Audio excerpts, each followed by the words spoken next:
Hey YouTubers again, back with my second video. I feel like this is a very important topic to talk about as well, and it has to do with male health, more so male sexual health.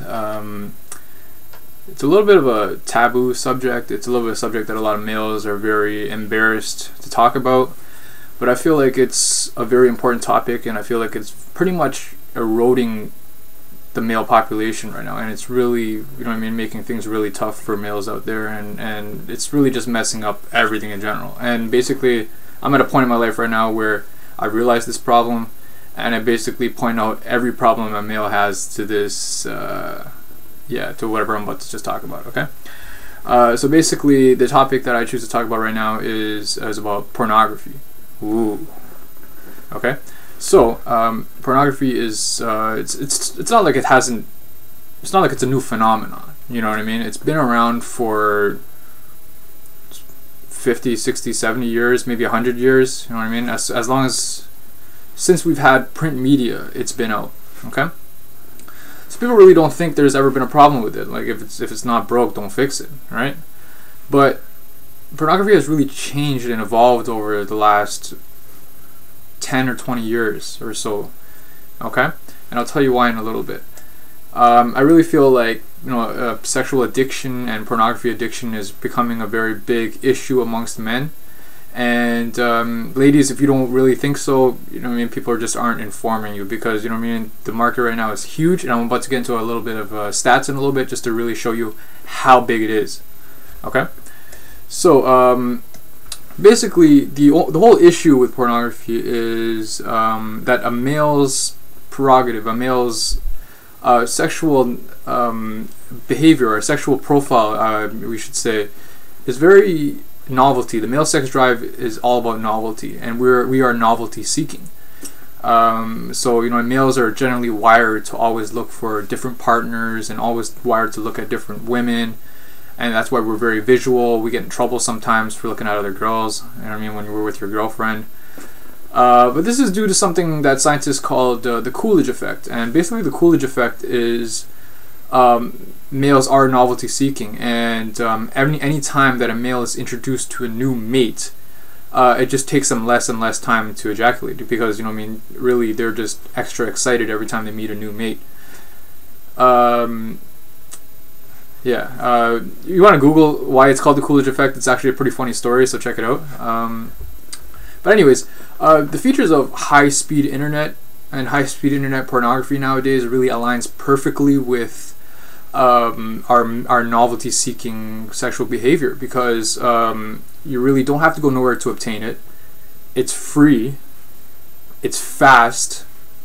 And the worst part is it's endless. It's literally everywhere, and it's literally anywhere where you can get access to the internet, which is not limited to just a computer at your home nowadays. Like, there's laptops, there's mobile phones, anywhere, really.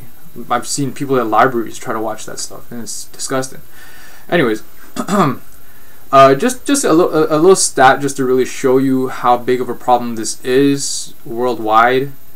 The second largest porn site in the world, YouPorn, serves up to 100 million views a day. Okay? That's about basically, you know what I mean, like 4 times the population of Canada or something crazy like that. Okay? Every day. This actually accounts for up to 2% of all internet traffic worldwide in a day. And that's just one site. And that's the second largest site. So put that into perspective. Okay?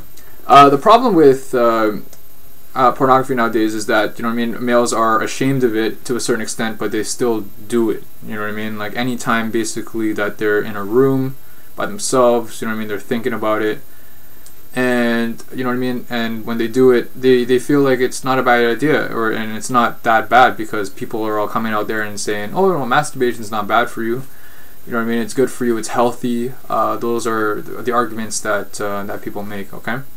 Okay, well, you'd have to kind of argue the fact that masturbation in a shower when you're by yourself and there's nothing around you to stimulate you versus masturbation in front of a computer watching high-speed internet porn in high definition is a little bit different.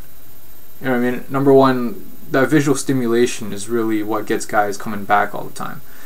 And if you were to ask a guy right now who's really into this kind of stuff and is really kind of, I mean, warped into this world, would you be able to watch this and masturbate without pornography?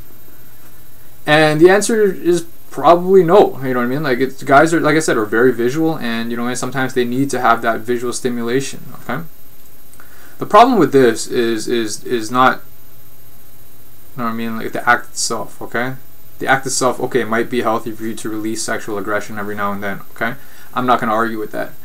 What I'm going to argue is that what it does to your mind. Okay, and how it affects your mind, and how it affects your relationship with women overall, your wife, your girlfriend, girls you're trying to pick up.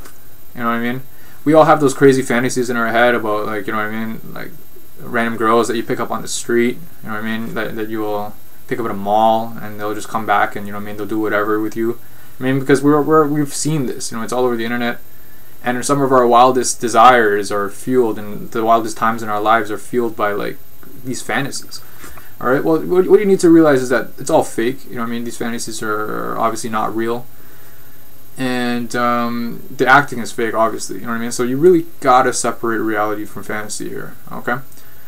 And another thing is that on a psychological level, on a brain and chemical level, every time you ejaculate, your body gives you hits of dopamine. Or anytime you see an attractive woman or a woman with really nice body features, you're going to get a hit of dopamine. Okay, a hit of dopamine is very similar to when you do cocaine or when you do addictive drugs. Okay, because dopamine eventually has been known to create addiction, and as we all know, addiction is bad, and even a lot of a good thing is a bad thing. Okay, so what happens is as you get these constant hits of dopamine after watching pornography, you know, day after day after day after day, is that you get very desensitized to the whole thing, to the point where you might not even be able to have real feelings about one girl. You know what I mean? Because you're basically just going to always go back and go through your endless stash and the internet database of you know what I mean, endless babes, like 10 out of 10s. So if you're looking at this all the time, and this is really what's getting you off all the time, how do you expect to be attracted to one woman sexually in real life?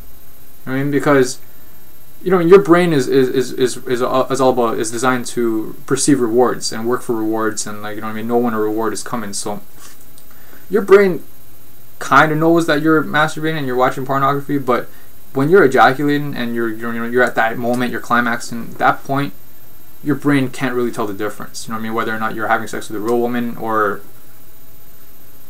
Alright? So, you know what I mean? The problem here is that once you are with a real woman, you know what I mean, you'll notice certain things about her, you'll pick her apart because you're used to looking at perfect 10 out of 10s, you know what I mean? So, a part of this is going to make you like unsatisfied with your sex life. A lot of guys have even really gotten problems with erectile dysfunction because of this, you know what I mean? Because number one, you know what I mean, the female body part obviously doesn't feel the same as your hand.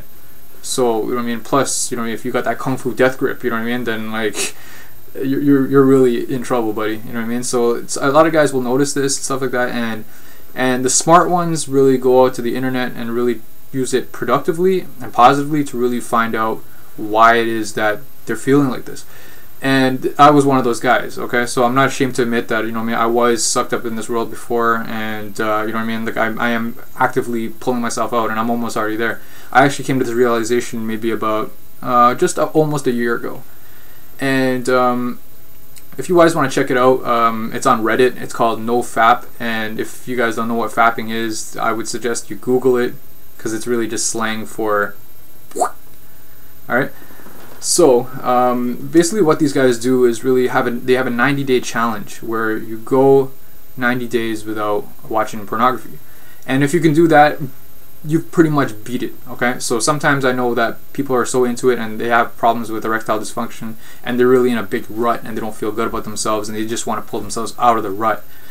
And it's not impossible, you know what I mean? Like, a lot of guys have problems. You know, I'm not ashamed to admit that that was once a problem for me as well. It's obviously not anymore. Is that, you know what I mean, you can pull yourself out of that rut just by kind of removing yourself from the situation, and you'll be amazed at how fast your mind gets used to things. You'll be amazed at how strong the human mind is and the amazing things that the human body can do.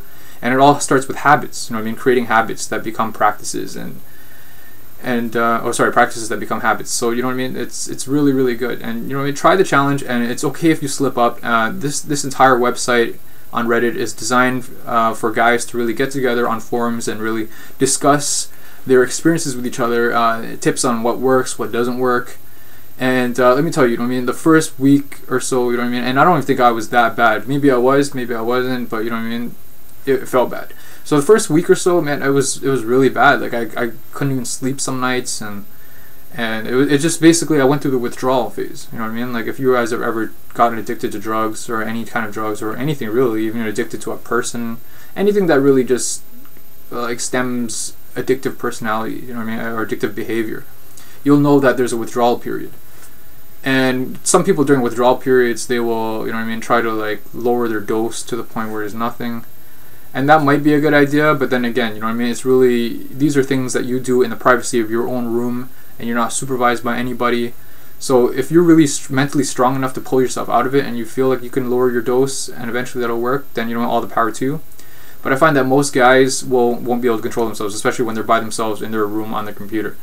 So what you got to do is you kind of just got to cut it cold turkey. You know what I mean? As hard as it sounds, cut it cold turkey. Try to go as long as possible. Okay, if you can't do 90 days, if 90 days seems like Mount Everest to you, do a week, do 2 weeks, then do 3 weeks, and then do a month. Okay, and you'll automatically notice that things in your life are changing.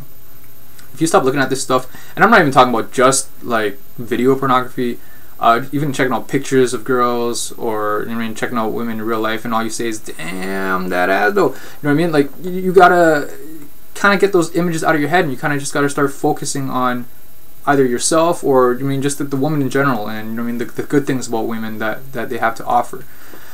So eventually you'll find that, you know what I mean, your confidence will come back, your confidence to approach a girl to come back will come back, and you'll notice that when you look at women, you won't have those crazy fantasies in your head about them, and you'll just really just open up, and you'll find that you're going to be able to just generally talk to women better. You know what I mean? You're going to feel like you understand them a little better. Because you know what, there's nothing that creates a bigger divide between men and women than pornography. So you know, if you like my messages, if you like all this stuff, you know what I mean, subscribe to my video, you know, comment. I'm always here to help you out on your journey, and like I said, it's okay to slip up once in a while, but just don't let it enslave your mind anymore. You know what I mean? And just really get out there, and your problems will be solved. You know what I mean? And you know, you will be able to have a longer lasting relationship. You will be able to have a fulfilling marriage. I believe, at least. I'm not married myself, but you know what I mean, it's good to have positive thinking, and you know what I mean, to be positively influenced by the way that you think. So you know what I mean, give it a try. You know what I mean, check out NoFap on Reddit. There's other guys who have videos who document their entire process, and you'll see guys who have slipped up at some point or another, and then you'll see how they recovered from it. But then you'll see a lot of generally feel good stories of guys who really will pull themselves out of this rut, and you know what I mean, really save their lives. So this is something that I'm very passionate about, and this is something that I talk to a lot of my male friends about, and I try to convince them about. But you know what I mean, some guys are very stubborn, so you know what I mean, like just try to get that message out, be open about it, and just realize how destructive your behavior is being. Thanks for watching, guys.